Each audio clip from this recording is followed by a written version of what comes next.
नमस्कार दोस्तों, top stock wish week में आपका स्वागत है। आज हम बात करेंगे आर्काडे डेवलपर्स की।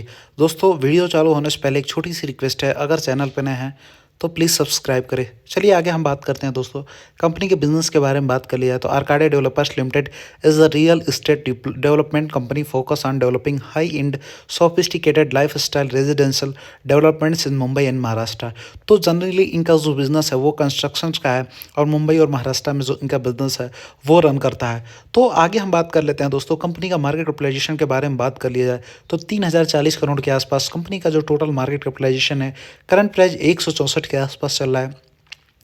52 वीक हाई लो की बात कर ले तो 190 जो है हाई था और लो 128। स्टॉक भी 24.8 के आसपास स्टॉक भी है। बुक वैल्यू 44.5 के आसपास है। डिविडेंड एल की बात कर लिया जाए तो nothing is here to show. ROC की बात करें 45.2% के आसपास। आरओ इज़ 46.9% के आसपास। ROC very good. Face value की बात करें तो 10 रुपये फेस वैल्यू कंपनी का है। आगे चलते हैं दोस्तों, कंस्ट्रक्शन सेक्टर में जो भी सारी कंपनियां हैं उनका अगर आप मेडन पी देखते हो, जो भी इनके पीर कंपेरिजन में अगर आप यहाँ पे जाते हो तो यहाँ पे आपका एक मेडन पी निकल के आता है कंपनियों का, तो 34.46 के आसपास मेडन पी निकल के आता है। बट राइट नाउ जो आर्काडे डेवलपर्स का है वो 24.75 के आसपास है। तो अभी मेडन जो औसत पी है एक किसी भी सेगमेंट की सारी कंपनियों का जो औसत पी है उससे बहुत नीचे ये कंपनी ट्रेड कर रही है। तो आगे जो दोस्तों एज पर मेडन पी के हिसाब से अगर देखते हो तो ग्रोथ पोटेंशियल अभी कंपनी में बहुत ज़्यादा है और कंपनी ओवर वैल्यूड नहीं है, कंपनी अंडर वैल्यूड है और ग्रोथ पोटेंशियल जो है कंपनी में बहुत ज़्यादा होगा, आपको दिख सकता है। आगे हम बात कर लेते हैं सितंबर 2024 अगर क्वार्टर का रिजल्ट अगर आप देखते हो तो यहाँ पे 202 करोड़ का ऑलमोस्ट कंपनी का सेल्स निकल के आता हुआ नज़र दिख रहा है। आप यहाँ पे नेट प्रॉफिट की बात कर लोगे तो 43 करोड़ के आसपास कंपनी का जो नेट प्रॉफिट निकल के आता हुआ दिख रहा है। आगे हम सेल्स में देखते हो तो यहाँ मार्च 2024 में देखोगे तो हाईएस्ट एवर सेल्स जो भी डाटा अवेलेबल है कंपनी का वो हाईएस्ट एवर सेल्स है। कंपनी का नेट प्रॉफिट अगर आप यहाँ देखते हो तो कंपनी का हाईएस्ट एवर नेट प्रॉफिट है। कभी कंपनी का नेट प्रॉफिट 22 करोड़ के आसपास था, कभी क्या अगर हम बात कर लिया जाए तो ये 2021 के आज से 3-4 साल पहले की बात है तो 22 करोड़ था। आज 123 करोड़ के आसपास कंपनी का नेट प्रॉफिट निकल के आता हुआ दिख रहा है। आगे हम चलते हैं बैलेंस शीट में चलते हैं, यहाँ पे बोरोइंग देख लेते हैं। तो कंपनी के ऊपर जो बोरोइंग है वो अच्छी बात है कि कंपनी ने अपना जो बोरोइंग है वो बहुत ज़्यादा नहीं रखा अपने ऊपर। 76 करोड़ ये इतनी बड़ी कंपनी के लिए इतनी बड़ी मतलब बहुत बड़ी कंपनी नहीं है मार्केट के हिसाब से। मार्केट में बहुत बड़ी बड़ी कंपनियां हैं बट 76 करोड़ के हिसाब से तो दोस्तों बहुत बड़ी कंपनी है। आगे अगर रिजर्व की बात करोगे तो 97 करोड़ का कंपनी के पास रिजर्व था। अभी लेटेस्ट तो सितंबर 2024 में देखते हो तो 641 करोड़ के आसपास कंपनी का रिजर्व यहाँ पे दिखता हुआ नजर आ रहा है। CWIP की बात करिए तो 4 करोड़ के आसपास है। आगे हम चलते हैं दोस्तों, यहाँ पे आपको ROC की बात कर लिया है तो यहाँ मार्च 2024 में 45% के आसपास है, 23 में 24% के आसपास, मार्च में 41% के आसपास है। तो कंपनी का ROC is very good which is already discussed. आगे हम चलते हैं दोस्तों, यहाँ पे प्रोमोटर्स की होल्डिंग के बारे में बात करेंगे तो अभी अभी लेटेस्ट डाटा ही अपने सितंबर 2024 का है, क्योंकि अभी रिसेंटली बहुत ही जल्दी मार्केट में आई है तो इसके पास डाटा इतना ज़्यादा अवेलेबल नहीं है कि शो करे।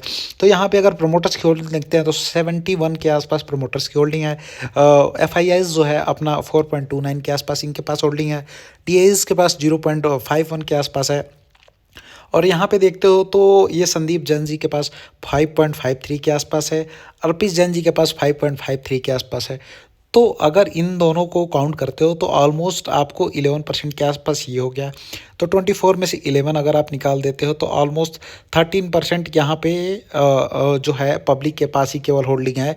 अदर देन 13% 87% जो है वो नॉर्मल प्रमोटर्स के पास होल्डिंग है। Because promoters are not promoters, promoters are FIIs plus DIIs plus promoters plus those people who are holding 1% in a stock, more than 1% in a share or stock।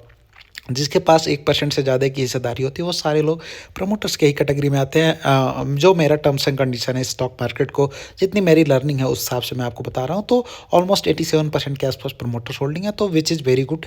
किसी भी stocks में 70% 75% अगर अच्छे तरीके से अगर आप देखते हो 75% होना ही चाहिए प्रमोटर्स की होल्डिंग। तो ये कंडीशन यहाँ मीट करिए। बाकी ये सब अच्छे कंपनियों का साइन है और ये सब हमको बहुत देखना चाहिए। ये सारी चीज़ें बहुत मैटर करती हैं किसी भी कंपनी को ग्रोथ करने में। आगे चलते हैं हम दोस्तों, अब कंपनी के टेक्निकल चार्ट पैटर्न पे चलते हैं।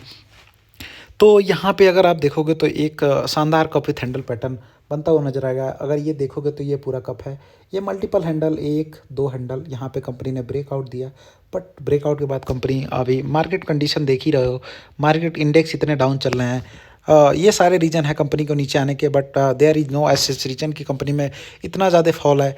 तो अगर देखते हैं यहाँ से जो कंपनी जहाँ नीचे गिरी है, यहाँ से इसका फॉल जितना है, अगर यहाँ से ग्रोथ पोटेंशियल की बात कर ली जाए तो ये कंपनी यहाँ से जो मेजर रेजिस्टेंस वाले एरिया है, अगर वहाँ से देखते हो तो यहाँ पे कंपनी जो सेम एज इट इज़ जो इसका मैक्सिमम डेप्थ था कब का, उसको जस्ट उठा के ये जो ऊपर पहले जो रेजिस्टेंस वाला एरिया था, जब तक कंपनी ने यहाँ ब्रेकआउट नहीं दिया था तब तक ये वाला रेजिस्टेंस वाला एरिया हो गया। अब बाकी अभी तो सपोर्ट वाला एरिया बन चुका है।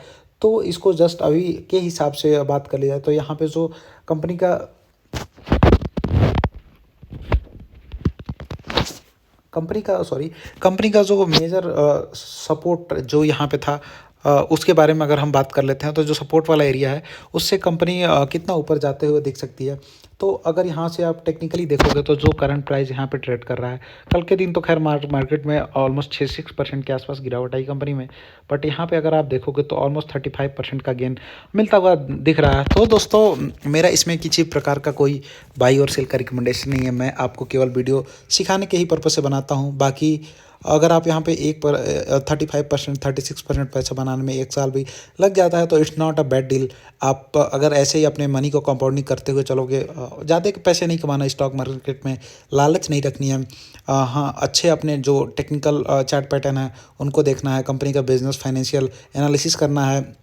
कभी भी जो एक आपका होता है ना कि अपने जो अच्छी गोल है उससे अलावा आपको नहीं जाना है, जो आपने तय कर रखा है उसको ही करना है। मार्केट में बहुत ज़्यादा एक्सपेरिमेंट करने की ज़रूरत है नहीं, चीज़ों को जितना सिंपल रखेंगे उतना आसान होगा। ज़्यादा कॉम्प्लिकेटेड बनाने पे स्टॉक मार्केट धीरे धीरे लोग सोचते हैं कि गैम्बलिंग होता है, लेकिन अगर आप ज़्यादा कॉम्प्लिकेटेड बनाओगे तो गैम्बलिंग के ही जैसा लगेगा, लेकिन गैम्बलिंग होता नहीं है। तो आज के लिए बस इतना ही, मिलते हैं नेक्स्ट वीडियो में।